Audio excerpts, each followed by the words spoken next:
Hello guys, welcome to my channel English with Amrita.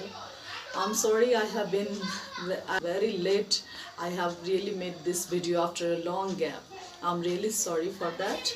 And in this video, I'm going to tell you the answer of NEB exam which happened recently. So this video is going to be useful both for the student who had already appeared in the exam and for those students who is studying in grade 12. So I think that my students particularly, they will be benefited after watching this video. I'm going to tell you the answer of the grammatical questions which was really important, which consist so many marks, and if you will be sure that if your answer will be right in the exam, you can really achieve very good score in English. So let's start with the grammatical exercises, grammatical portions which were asked in the NEB exam.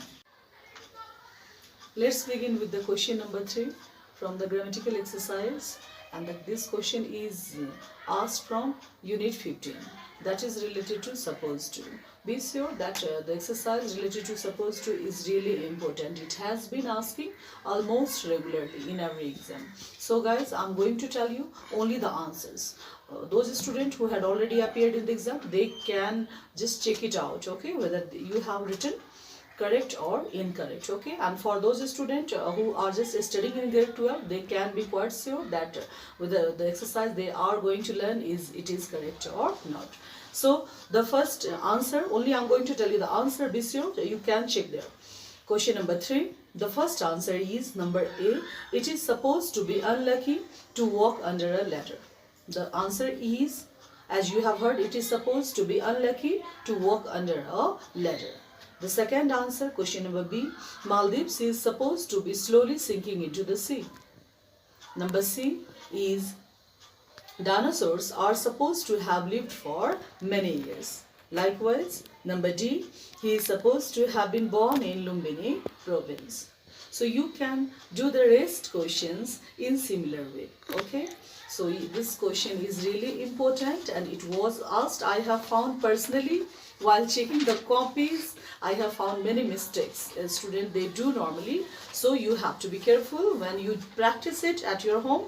You are unlikely to make any mistake there, okay. So now I'm going to tell you the answer of question number 4, and this exercise is asked from unit 6. You have to report it using different verbs like urge, beg and recommend, promise. All these verbs, the set of verbs are given at the top of your question and you have to report it using these verbs. So the answer of question number A is, he urged me to give up smoking. He urged me to give up smoking. Urge means to convince someone using very hard language. Try to persuade someone very hardly, that is called urge. Number B is, he begged me to lend him the money. Do you remember there is difference between request and beg? Beg is of very high level, and making request, you can make request with anyone, but you should not beg with anyone. Yes. So beg is, it happens sometimes only because of any particular situation. Otherwise, normally we do not beg. Now I'm going to tell you the answer of question number C. He recommended me to paint the ceiling yellow. Or even he suggested, both answers can be correct. He suggested that I should paint the ceiling yellow. Both answers are equally correct. And the last number is number D. He promised to buy me a bike if I passed grade 12. So you should use these kind of verbs and report it. Now the last question, question number 5. You have to use can, may or might and must, and this exercise is asked from unit 7, which is really very important. I always tell my student that unit 7 is very important, and especially this exercise. So now I'm going to tell you the answer of question number 5. Listen to me carefully and you can just check it there. The answer of question number A is, he cannot be from Cyprus. He cannot be from Cyprus. He may have been reading. Number B, he may have been reading. C number, Dev Kota may have written that poem.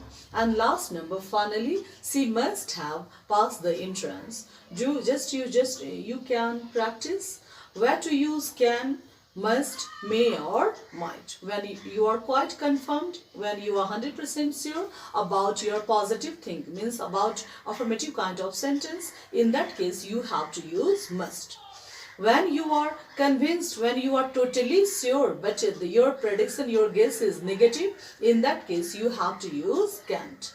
And when you are neither sure not unsure, means you think that, oh, it may happen or it may not happen, in that case, or you thinking perhaps, in that case you have to use may or might.